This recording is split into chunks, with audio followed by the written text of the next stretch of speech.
Welcome back, Cubs. Dire Wolf here, and today we're going to be responding to a video from a YouTuber named Seedling, who asked the question, is female privilege real? The assumption of this question is that male privilege does exist, and that male privilege is much greater than female privilege if female privilege does exist. What you also need to understand about the speaker is that Seedling is a far left regressive feminist who believes that the patriarchy is real and that it is oppressing all women. And joining me on debunking this feminist lie is the YouTuber A Helping Hand. Thanks for the invitation, Wolf. Always happy to collaborate and share ideas.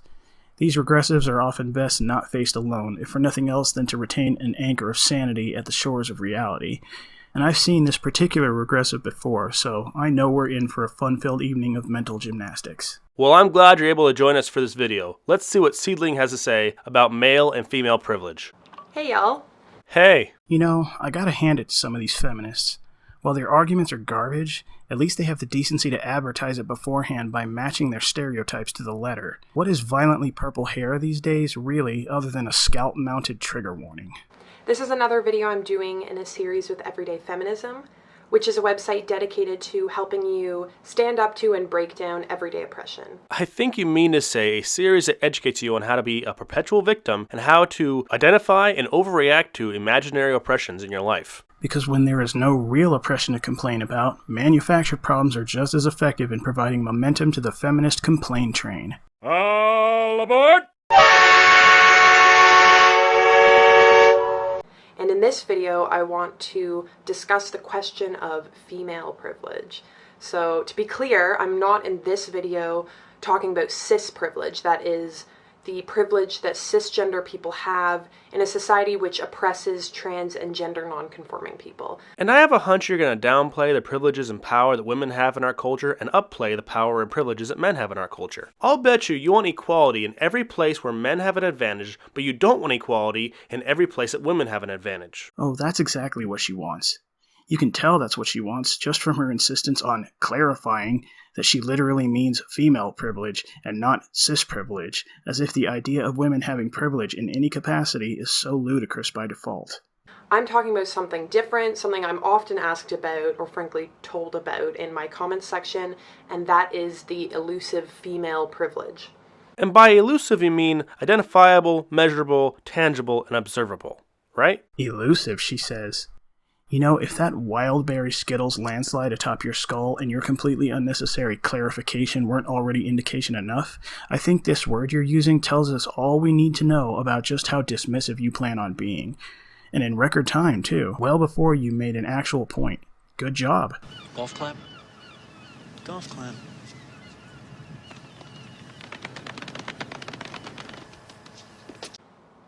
So, firstly, why do people think that this is a thing? The main arguments I see about this come from men who take issue with certain social norms or stats or even legal structures which seem to give women advantages over men. Since you seem confused about whether or not women have advantages in some areas of our culture over men, I'm going to break it down for you, but I want to be accused of mansplaining, so I'm going to let a woman explain to you some of the pros and cons of being a man in our culture. Here are some other perks of being male in our culture. Aside from the higher risk of suicide and death on the job, your friend's little blue privilege bundles face at least a 10 times greater risk of homelessness, 20 times the risk of being incarcerated, with consistently longer sentences for the exact same crimes, a 3 to 4 times greater risk of being a victim of violent crime, an exactly equal risk of being a victim of domestic violence, along with a roughly 0% chance of being offered a bed in a shelter. An exactly equal risk of being forced into sexual intercourse, but the privilege of having it not be considered rape in 80% of cases simply because the perpetrator was female.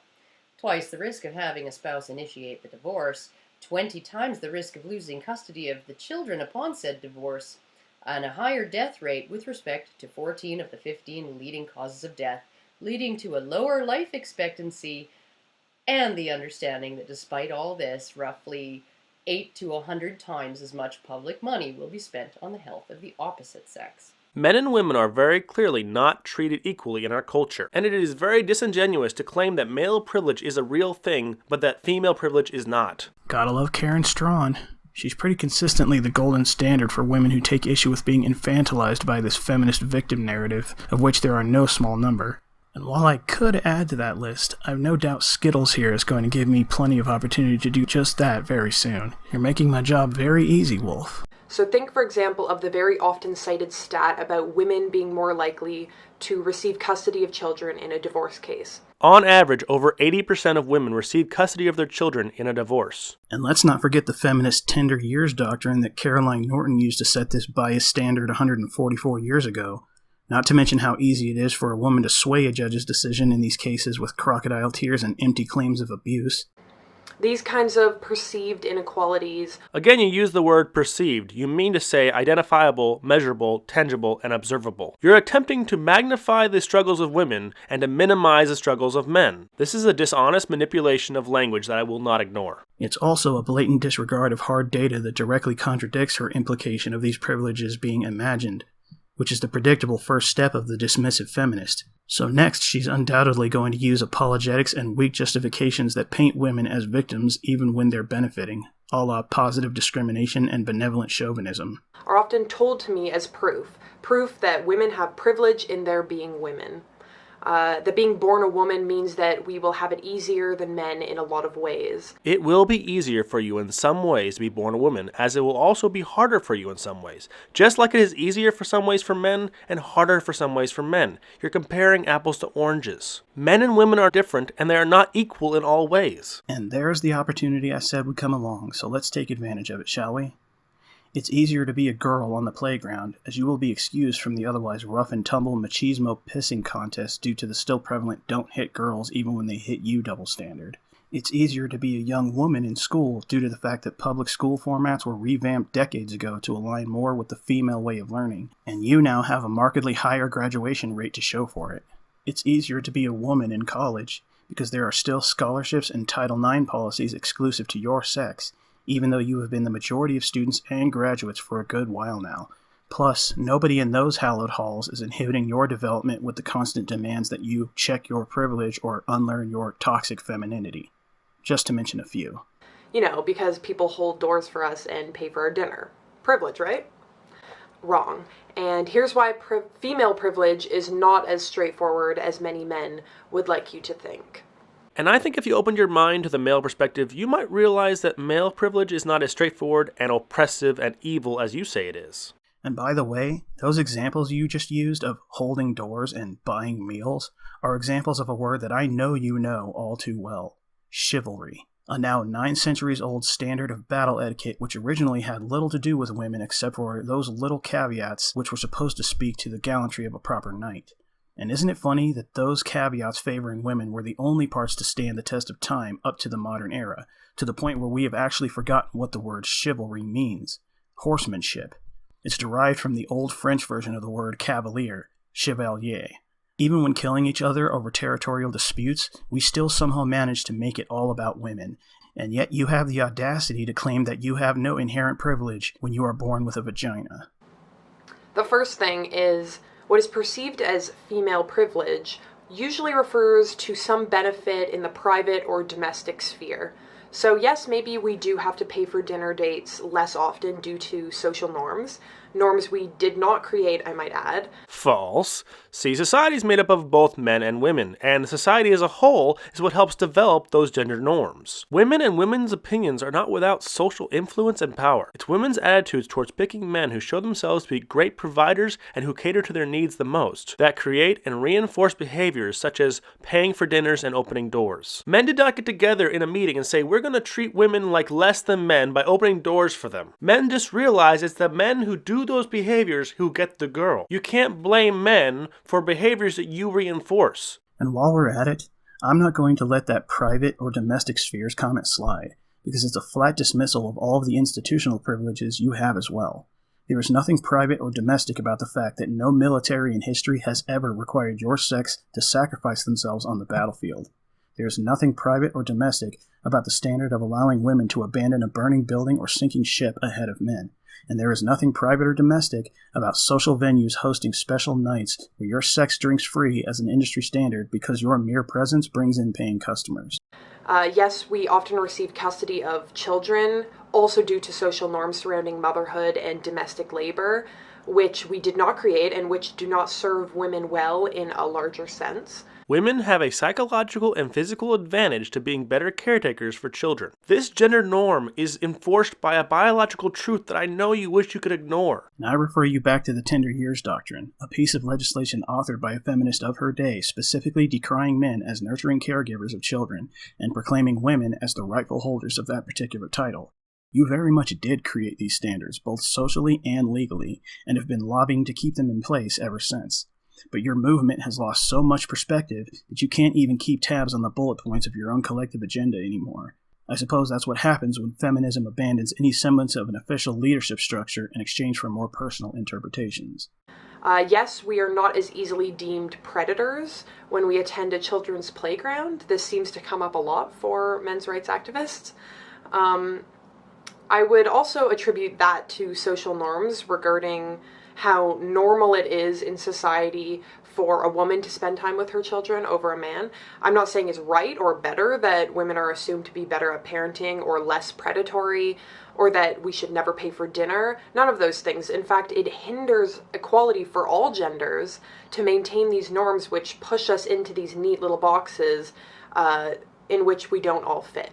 Due to the sexual dimorphic nature of humanity, men and women are not equal. They were not created to be equal in any other way other than we are equal under the law. We have equal opportunity to live our lives the way we want to, but it doesn't mean we're all going to come to the table with the same advantages and the same talents. And backtracking just a bit, I love how you throw air quotes around the word predators, along with that confused look on your face as you ponder why this topic comes up with MRAs as often as it does. There are still companies and institutions out there pushing for the default demonization of strange men around children. This is why Virgin Airlines was sued for demanding a man trade seats with a woman regarding sexist assumptions about his supposed gendered intent. It's also why so few men work as primary education teachers compared to women, because of the stigma that follows their gender into that field. And it's why women never showed up on To Catch a Predator, to my knowledge, and why Deborah LaFave's victim was told that he should consider himself lucky because she was so hot. Feminist lobbying interests are perfectly poised to solve these problems if they so wish, but they can't be bothered to address issues that do not directly affect women, and yet your kind insists on telling us that your movement is about equality even when you let these blatant double standards slide. What I am saying, though, is that these privileges all exist in a domestic or private sphere. So while men are more easily accepted as the head of a company or of a family or a country, women are indeed more easily accepted as nurturing, submissive, and inferior. It's not that women are seen as being incapable of running a business. There are many very, very rich CEOs who are female, very successful business owners who are female. But the fact is, far fewer females aspire to and work towards the goal of being a CEO of a large company. It is not a sign of inequality when the majority of women have other interests like raising a family that take precedence over becoming a CEO or an owner of a company. While you're crying inequality over a difference in choices that people make, you're ignoring a very real inequality. An inequality that does not apply law and punishment equally among all people, and that is incarcerating far more husbands, brothers, and sons at an unjust and unequal rate for the same crimes. If you are a criminal defendant, it is better to be a woman than a man. For the same crime, and with a similar criminal history, men are imprisoned much more frequently and for much longer sentences. Professor Sonia Starr at the University of Michigan Law School, she examined a huge database of federal criminal cases. She found that women are significantly more likely than men to avoid charges, to avoid convictions completely, and they are twice as likely to avoid incarceration if convicted. Now, on average, men receive about 63% longer sentences than women arrested for the same crime. Now, Professor Starr estimates that the gender gap in sentencing is about 6 times as large as the sentencing gap between black and white defendants. The over-incarceration of males may be one of the most serious gender inequities of our time. Are you noticing a pattern here, Skittles? The gendered roles into which men and women have fit over the generations have been the direct result of pandering to women's desires, and in men ultimately picking up the slack on the other side of the fence because they couldn't expect anyone else to provide for them. Men are more often CEOs because they also more often work overtime, negotiate raises, and pursue promotions for the sake of advancing their careers at the expense of their free time. Women are more often allocated to caregiver roles not only because that is more often their natural inclination, but also because that natural inclination is extrapolated out into their academic and professional choices. You don't see many women in STEM fields because most women pursue sociology degrees that land them lower-paying jobs with higher rates of personal fulfillment. And they do this because they know full well that at any time, their choice to abandon the workplace for the role of homemaker will be honored and funded by whatever male partner they have in their lives. The second point is chivalry can die. Really, men, if you're going to resent women because you pay for our dinner or open our doors, then just stop doing it. We're not forcing you to buy us drinks. And while you might think that being treated like a lady is a privilege, it really doesn't affect us nearly as much as you think it does. Your privileges as a man are widespread and they're mostly invisible to you. What you might call my privilege, like getting a free meal, often comes with harmful strings attached, like the expectation that I'll sleep with you. And when it doesn't, it's simply a free meal. No institutionalized power included. 3, one interesting notion of female privilege is regarding how we're taught to express emotions.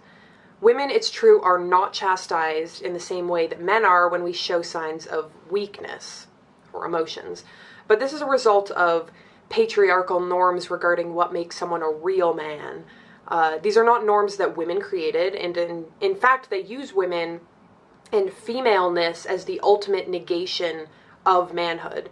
So, man up, don't be a pussy, those kind of things are ways of telling men to move farther away from the concept of womanhood.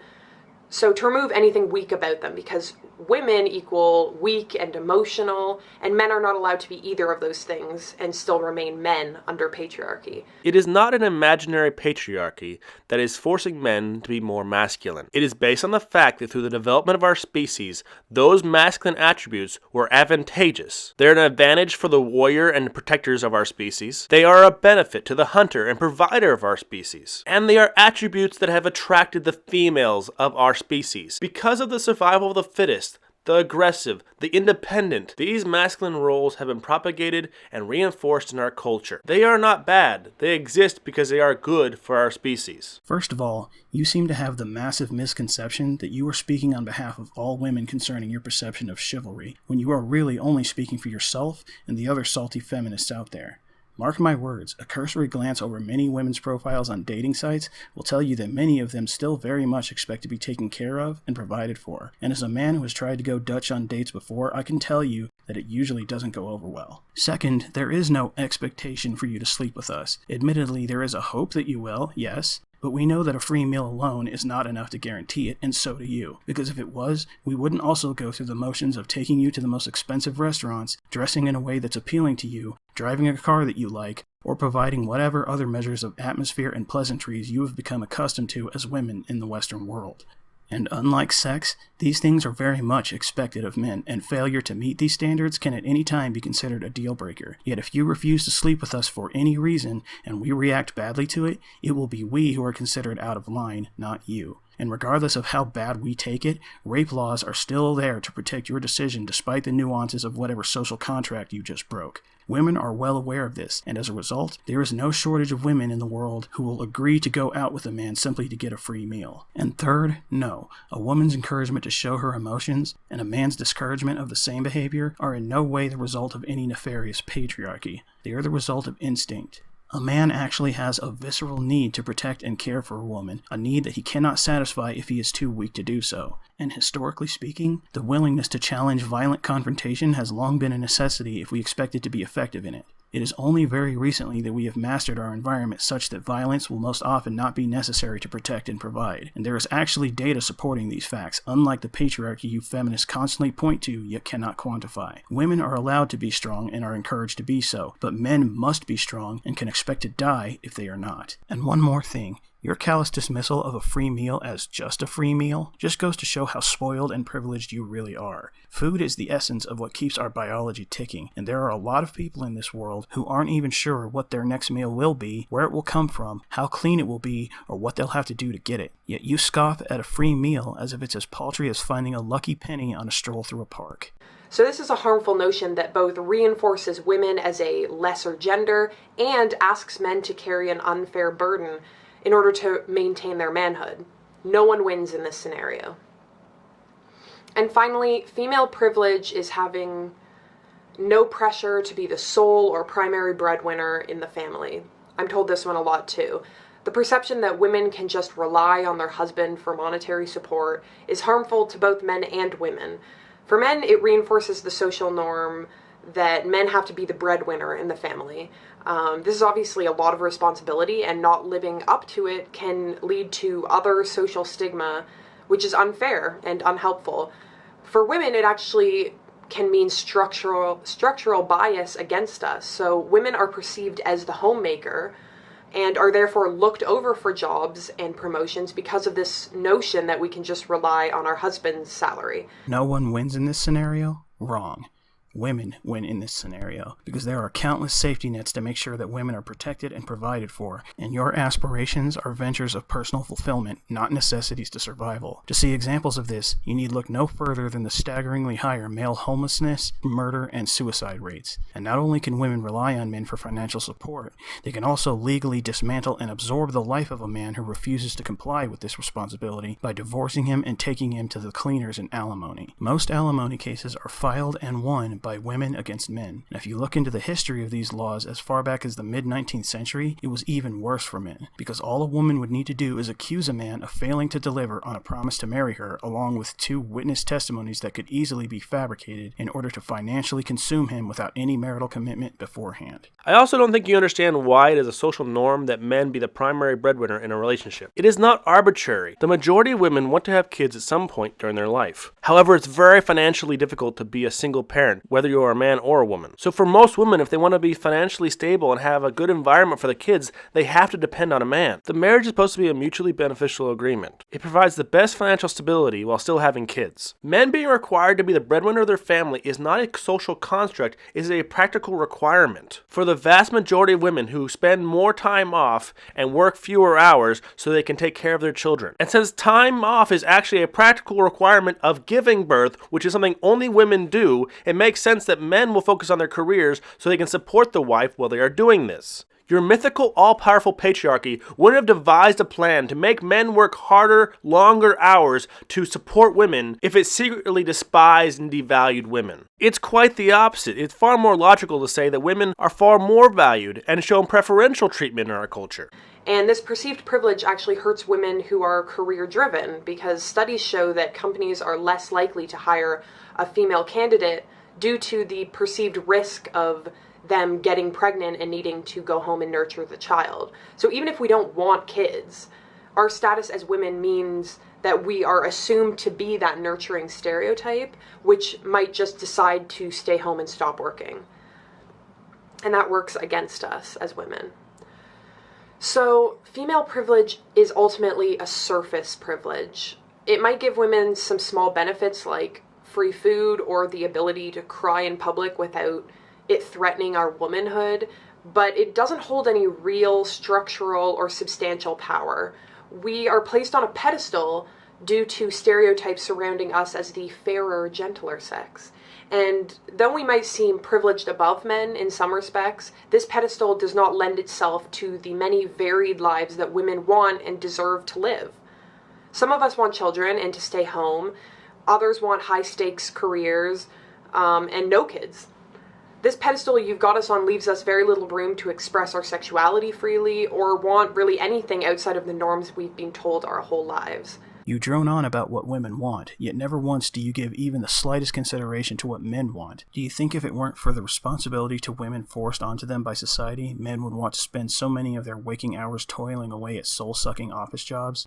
Do you think men would wear suits, or even bother to maintain your higher standards of cleanly and presentable living spaces? Well, if the MGTOW of the West and the herbivore men of Japan are of any indication, the answer is no. In completely abandoning their pursuit of women altogether, most men default to simple lives and simple pleasures, because they are rejecting any notions of judgment on their dateability.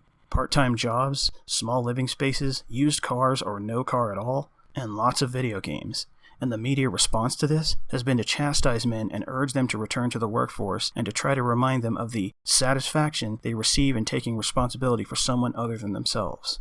And yet, in all of this entitled blathering, you still deny that there are any structural or institutional advantages this dynamic affords you, even though it is trivial to list them. Women's shelters drastically outnumber men's shelters, even though men are more often the victims of violence. There are no transportation services exclusive to men, but there are for women, even though men are more often assaulted and murdered. The Duluth model, put there by your own movement's lobbying once again, grants women the assumption of innocence in any case of domestic violence and defaults to the arrest of the man even if he is the only one with visible wounds. And when was the last time you heard about a man cutting off his wife's breasts or clitoris spoken about in jest on daytime television? There was once a time that feminism was a movement about equality, but those days are long gone. It is now a cultural Marxist movement full of perpetual victims that labels annoyances as oppressions and uses it as justification to demonize and punish men. So privilege is about the way that society accommodates you. Society does not accommodate women when we step off of our feminine pedestal. And that is not privilege, it's sexism. Women step off of their feminine pedestals all the time when they apply for military, police, or firefighting roles, and society accommodates them with lower standards of qualification so they can enjoy the prestige of the job without having to be as effective in saving lives. They step off of their pedestals when they proclaim that they need men like fish need a bicycle, and society accommodates them with stages and book deals from which to shout their empowering message. They step off of their pedestals when they demand entrance into spaces exclusive to males, or even perceived as male-dominated, and society accommodates them with affirmative action quotas and anti-discrimination standards to which spaces dominated by women are not equally upheld. Your complete lack of introspection is appalling and typical. No one is preventing you from doing anything you want to do with your life or expressing yourself or your sexuality in any way you want to.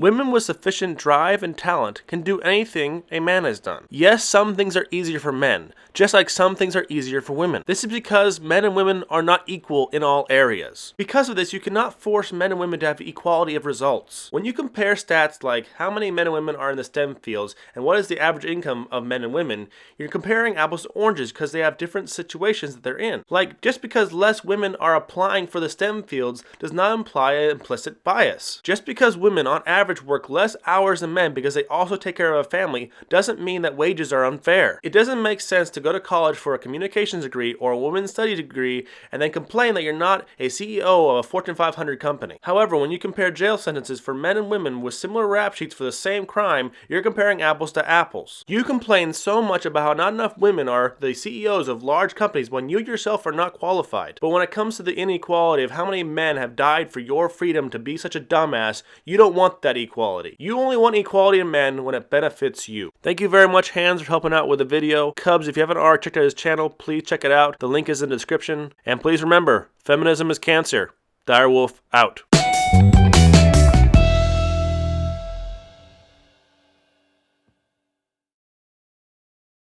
I see the fighting, something's rising as I'm slowly dying. I see